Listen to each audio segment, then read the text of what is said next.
Vamos lá. Aí depois você coloca aqui no seu livro, então, sobre a materialização de imagens. Explica exatamente o que seria isso. Os espíritos têm utilizado diversos meios para materializar imagens. Os muito famosos são os fenômenos de Belmes de la Moraleda, na Espanha, onde na casa de Dona Maria começou nos cimentos surgir alguns rostos, né? Isso foi um fenômeno nos anos 70, 80, muito registrado na Europa. Belmes de la Moraleda, na Espanha, né? Depois temos nos Estados Unidos um fenômeno. Eu até convido um dia que se for para Nova York, tem a cidade dos médiuns americanos, Lilydale. É uma cidade espiritualista, onde vários médiuns aí está a casa das Irmãs Fox, por exemplo, a famosa casa de onde surgiu os fenômenos de Hydesville. E lá em Lilydale, no ano de 1901, surgiu um fenômeno chamado precipitação. O que era?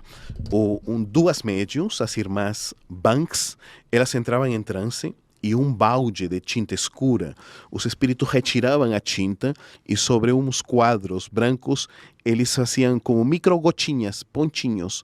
E esses pontinhos se transformavam em rostos. Então, esses rostos chamam-se de fenômenos de precipitação. Esse que você observa aqui, por exemplo, é um rosto feito por gotinhas feitas por eles. Parece uma fotografia, mas não é. São micropontinhos, né?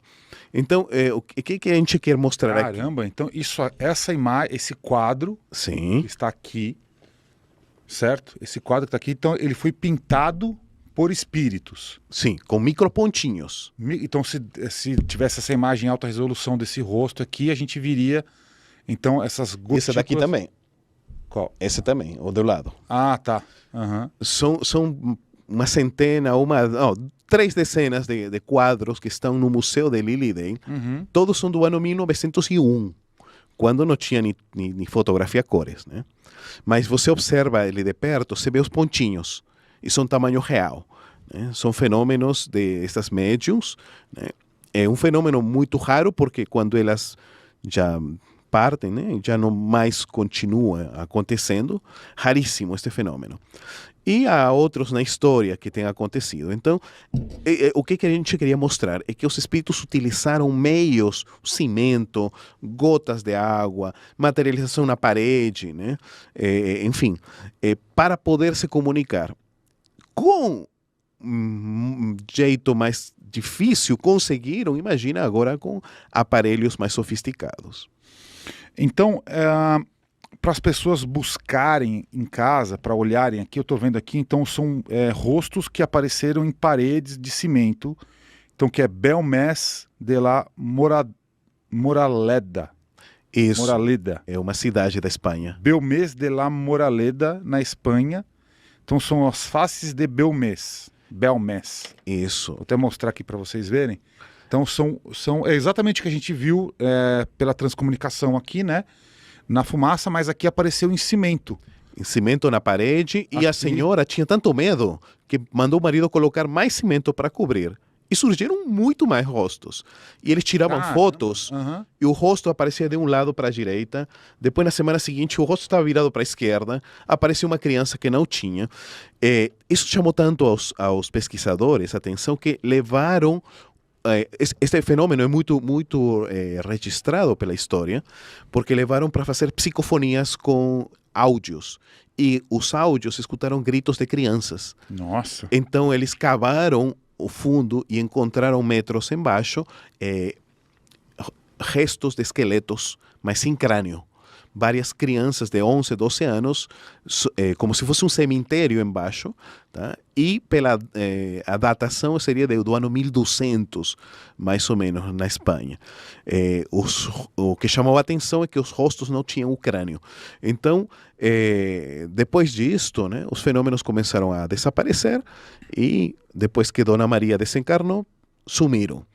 Esse é um fenômeno bem registrado nos anos 70. Né? Esses quadros aqui das irmãs Bang, eles estão expostos em que lugar? No Museu de Lilydale, é isso? Isso, no Museu de Lilydale. Aí você vai encontrar, eu estive 3 vezes já a visitar o museu. É interessante, porque estão todos os fenômenos dos médiuns americanos lá, desde o começo do século. Fica em Nova York. Fica em Nova York. No estado de Nova York, não na cidade de Nova York. Não, fica mais próximo de Canadá. Então, Rochester. então procurem aí Museu de Lilydale. Então é Lilydale. Há um fenômeno lá que me chamou a atenção, que era o seguinte, eles colocavam um giz para escrever no quadro, um quadro de tamanho de 1:4, talvez, o giz e 2, como se fosse um sanduíche. No meio, o giz. Eles amarravam e aí seguravam a mão e os espíritos começavam a fazer as escritas diretas. Quando abriam, estavam já os textos feitos pelos espíritos. Então, no museu se vê todas as as tábuas. As luzinhas. As luzinhas. Né? E tem um que tem 6 idiomas. Então, o próprio espírito dividiu. E tem uma mensagem que chegou de Abraham Lincoln. Uma psicografia dele até com assinatura de Lincoln. Né? Então, são essas algumas curiosidades que a gente tem observado lá fora, né? que chamam a atenção. Fantástico, hein? Realmente fantástico. Tá, então, e aí começa a transcomunicação instrumental. Sim. Aqui nós temos o engenheiro Ernest Senkowski, que foi que criou a palavra, porque não tinha. Tinha fotos, imagens, câmeras, mas não tinha uma palavra. E ele que cria essa palavra, transcomunicação instrumental, para esse contato por aparelhos eletrônicos. Nos anos 80. Então, então aqui, um engenheiro, que eu vou mostrar a foto dele aqui. O engenheiro Ernest Senkowski. Senkowski, tá. Tá aqui. E aí, aqui está mostrando toda a variedade, né, de aparelhos que já foram usados. E os que viram ao futuro também, né? Então, vamos ver o que tem aqui. Eu tô lendo aqui a revista e vou perguntando, ele vai respondendo aqui, vamos ver. Então, tem aqui 1980, você tem impressoras, sim, você tem estática de TV, você tem tablets, enfim, todos os aparelhos que nós temos hoje, né? Fax celulares, óculos, né? E o que virá mais à frente, né? Qual foi o primeiro aparelho eletrônico que o Ernest criou exatamente, que ele começou a trabalhar? Na verdade, ele criou o nome ao fenômeno, mas o pioneiro está aqui. Desculpa, é no próximo. Tá, o pioneiro. Este é o pioneiro, Friedrich Jurgenson. Tudo começou com ele. Friedrich Jurgenson. Isso, Friedrich Jurgenson era um cineasta ucraniano-sueco e ele saiu nas jardins de Estocolmo para captar vozes dos cantos das aves. Ele queria para seus filmes. Então ele, quando foi no jardim, né, escuta os cantos das aves, ele volta para casa e quando chega, escuta uma voz no meio do canto que diz assim: Friedrich, você está sendo ouvido, Friedrich, meu filho, né? E aí Friedrich percebe que é a voz da mãe dele, desencarnada, utilizando esses sons neutros, né, do canto das aves, utilizando e modulando para poder mandar uma mensagem para Friedrich Jurgenson. Ele, Jurgenson, junto com o professor Konstantin Raudive, vão fazer um trabalho e juntarão 72.000 vozes captadas. Nossa! Eles são os pais, vamos chamar assim, do fenômeno de captação entre os anos 60 e 70. Então eu vou mostrar aqui o Jurgenson, que é este. Dá para ver aqui? É que a gente não tem a revista digitalizada aí na tela, mas então eu vou mostrando para vocês aqui, ó. Então ele foi lá captar vozes de pássaros, né, que é o canto dos pássaros, e acabou captando o além, né, no caso o plano espiritual. Tá, muito legal. Então, que era a máquina aqui que ele. Então ele é o pioneiro. É o pioneiro em receber um áudio, mas os que tinham a primeira intenção é o Nikola Tesla, Thomas Alva Edison e o padre Landau de Moura, o cientista brasileiro, que é o precursor, na verdade, do telégrafo e do rádio, né? E do telefone também. Só que ele não fez a patente. Mas o objetivo dele era captar vozes do mundo espiritual assim como Thomas Alva Edison e Nikola Tesla, né? Os três grandes inventores gênios da humanidade, os três tinham o desejo do contato com o mundo espiritual. Isso é interessante, né? Porque não falamos de pessoas comuns, são pessoas muito especiais. E tanto é que os três, Tesla, Edison e o padre Landau, estão na Estação Rio do Tempo. E é de lá que eles coordenam, eles são os coordenadores do outro lado, né?